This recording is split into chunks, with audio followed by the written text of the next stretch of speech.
don't. We have someone in the SAFT whose knowledge of stage combat goes back through the eons of time. Stuff known to him that we Gentiles may only guess at. I give to you today, returning to the National Stage Combat Workshop yet again, the Fight Rabbi. Hello, everyone. Please have a seat. Make sure everyone can see is important. Good morning. Let us begin first. I want to, all of us, to encourage a wonderful mazel tov to all of the candidates of the TCW. So all together, let us wish them a mazel tov. Beautiful. Now, if you don't know what the TCW is about, it's about learning to be competent enough to teach this SPT test, the skills proficiency test, in all of the 8 weapons. And being a fight rabbi, I'm studying very hard so that I can teach all 8 of the weapons. What is it? It's unarmed, and then broadsword, rapier and manischewitz, sword and shekel, quarter shtick, knife and foreskin, overbearing mother, and really small sword.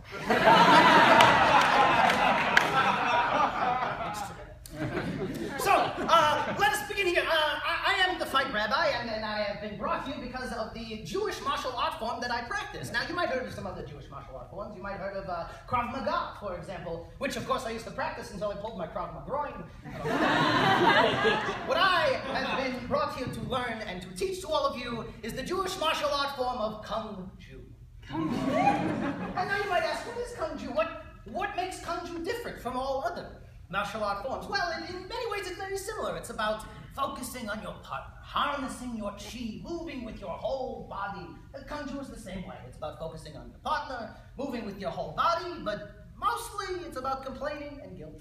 Yeah. So now, with my wonderful assistant here, we will demonstrate some Kung Ju. This first move is one of my very favorites. You might know it. It is called the Fe. Repeat after me, the Fe. Thank you. Wonderful amount of disdain. So, my partner will throw a glove towards central chest, and I will simply... Now, it is important to note that it is not about the glove. It's about the guilt.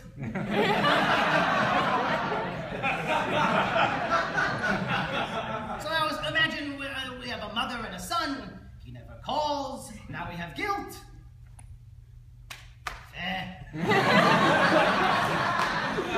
Now, in reality, this wouldn't be a defense against a glove. It would be against something else, something a little more dangerous, perhaps shrimp, right? Biological warfare. So we have good.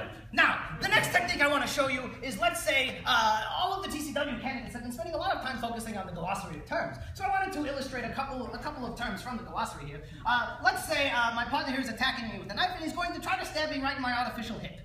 Now, I could avoid this attack with a little bit of finesse by simply taking a demi-vault, right? Moving out of the way. I could do a little more chutzpah, and I could take a full vault out of the way. Now, of course, if I stay right where I am, then we have an oiga vault, which is how you get an artificial hit. The next term, let's say he's going to attack me here over my shoulder, right?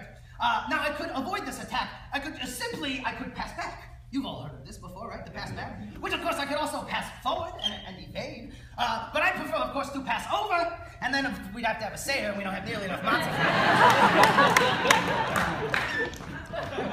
Another technique. Let's say you're approached on the street by an Arab. He's going to attack you. Well, let us say he's going to attack with, let's say, a horizontal chop to the head, right?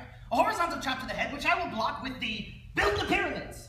Now, after the build the pyramids block, I have left my lower body exposed. He will try to kick my shins, and I will avoid with 1, 2, 3, 4.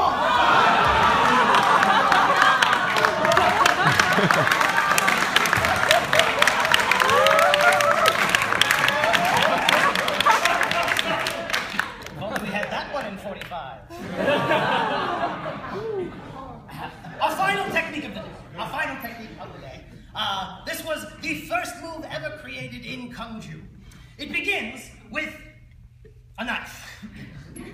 Once again, he's going to try to attack me right here on my right shoulder, or my right pec, or my right sub-boobie. It doesn't matter what the target is, right? So if he thrusts towards me, I will use the most popular block in all of Kung Fu, which is the kvetch.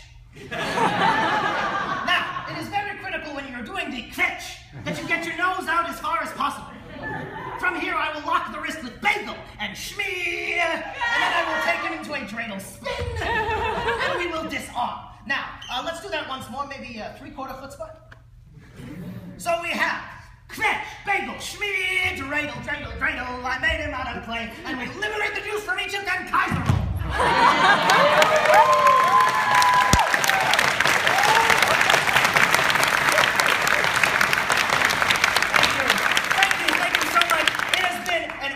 Present Kung Fu to you here at the National Stage Combat Workshop for the 5th year. I also want to take a moment now to thank humbly and honestly and deeply and with a little bit of moisture, H. Russ Brown for bringing us here for the last 5 years. This is H. Russ Brown's final year leading the National Stage Combat Workshop. This would not be the same without him. I just need to say that even my mother would be proud.